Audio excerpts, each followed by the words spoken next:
Today, we're jumping into a really unique and, frankly, pretty wild philosophy called Moccaneo. It's a whole system for what it calls a metaphysical detoxification, and it's all built around an idea that flips one of pop culture's most famous choices right on its head. You know the drill from The Matrix, right? Take the blue pill, you stay in blissful ignorance. Take the red pill, you see the world for what it really is. But Moccaneo comes along and asks, hey, what if that's not the real choice? What if the answer isn't a one-time thing, but more like a daily prescription? So here's our game plan. First, we're going to look at why this system proposes a green pill instead. Then we'll dive into its most mind-bending idea, that all imperfection is just an illusion. After that, we'll get into something called mind parasites and the broken logic they supposedly create. We'll then check out the daily path for followers, and finally, we'll see how this all leads to a radical new vision for history and society. All right, let's get into this first big idea. You know, the red pill is this sudden, shocking awakening. It's a jolt to the system. But Moccaneo suggests something totally different. It's not one single event. It's a constant, ongoing process, a kind of mental and spiritual cleanup.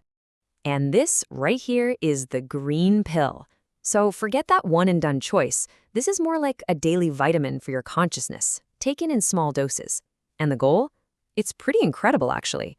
The idea is to get back that natural, calm serenity you had as a kid, but this time, combine it with the full power and intelligence of an adult mind. The whole philosophy really stands on these three pillars, and we'll keep coming back to them. First, there's this epic conflict between freedom and, well, non-freedom.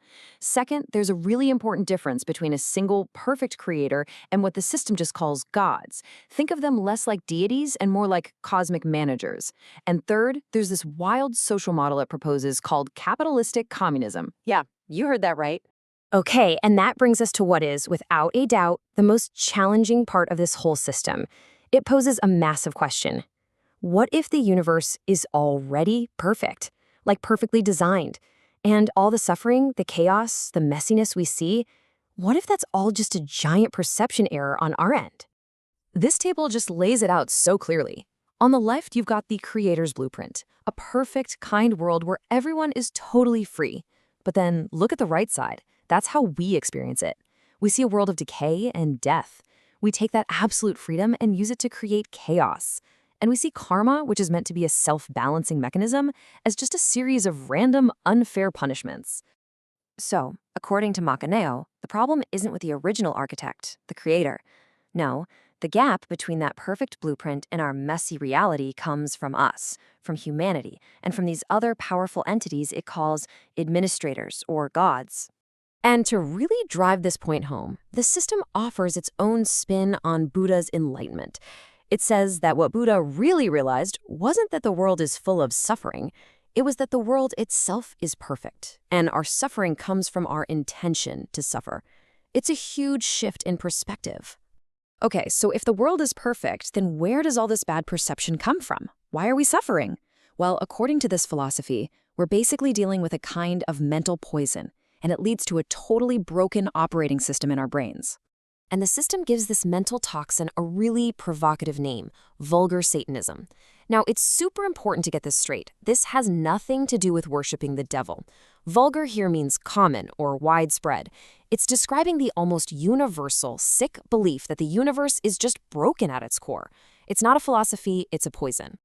And when you're infected with this poison, it leads to a condition called anti-logic. The best way to think about it is like a software bug in your brain, a bug that makes your mind do the exact opposite of what it's supposed to do. Instead of seeing and creating order, a mind running on anti-logic actively works to increase chaos, because it just can't see the world's perfection anymore.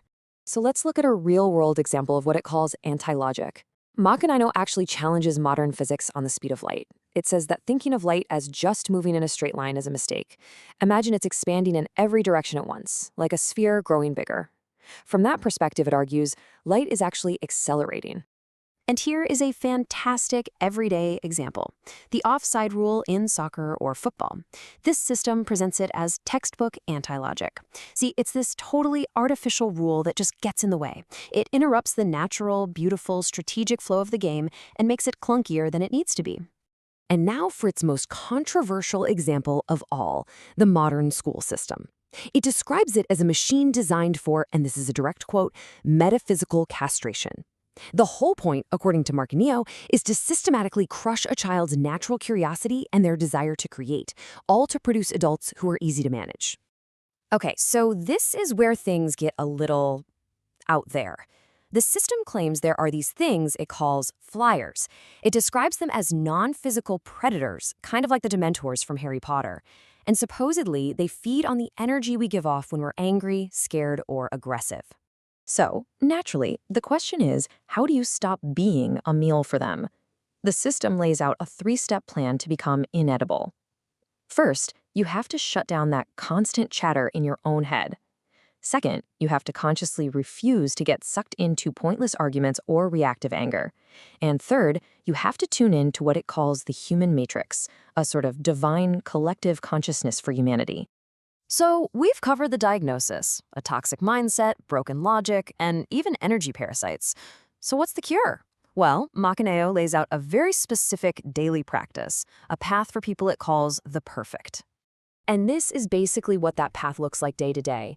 It's all about cultivating a certain state of mind. You start the day feeling a deep sense of comfort. You go to work with the goal of reducing imperfection in the world. You practice zero aggression, both inside your own head and out in the world. You explore your own potential through hobbies. And you go to sleep with a sense of trust in the planetary logos, which is its term for the guiding intelligence of the Earth. Now that we've seen what this looks like for an individual, let's zoom all the way out. Because Moccaneo doesn't just stop there. It completely reinterprets history and proposes a radical new way to structure society. This isn't just about personal enlightenment. It's about rebuilding the entire world. And this is probably one of the system's most jaw-dropping claims, its reinterpretation of Christ. It says that Christ wasn't a figure from the 1st century at all, but was actually a 12th century Byzantine emperor named Andronikos Komnenos. His mission on Earth, it claims, was to fight real-world corruption. And his higher spiritual mission was to actually create purgatory as a way for souls to move on after death. And this all builds toward its ideal society, which it calls, paradoxically, capitalistic communism. So here's the idea. You use the insane productive power of technology, that's the capitalism part, to provide a universal basic income for everyone.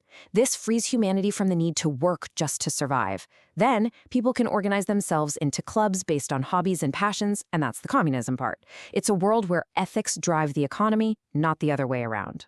So after all of this, what's the end goal? It's a state called amolenie. Now, the source material is very clear that this doesn't mean humility in the way we usually think of it. It's closer to becoming small, but in a good way. It's about getting back that feeling of wonder, joy, and total comfort that a child has, but holding on to all the strength and wisdom of an adult. And that leaves us right back where we started, with a massive, provocative question at the very core of this entire philosophy. Is it possible that the world is already perfect? That the universe is a kind, benevolent system? And that all the pain, all the chaos, all the suffering we feel isn't a flaw in the design, but just a flaw in how we're looking at it?